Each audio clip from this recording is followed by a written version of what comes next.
Good evening everyone. হঠাতে মনলৈ এটি কথা আহিলে, ভাবিছোঁ আপোনালোকৰ আগতো অৱগত কৰি থৈ যাওঁ, নিশ্চয় উপকৃত হ'ব।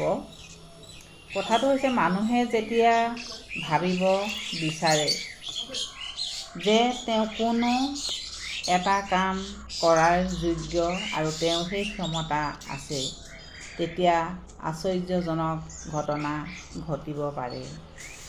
যিবোৰ মানুহৰ মাজত প্ৰচণ্ড আত্মবিশ্বাসে ক্ৰিয়া কৰি থাকে, যিসকল মানুহে বাস্তৱসন্মত পথেদি আগুৱাই গৈ নিজৰ প্ৰতি পূৰ্ণ আস্থা ৰাখি কাম কৰে, সেইসকল মানুহে সঁচাকৈয়ে মহৎ সফলতা পায়।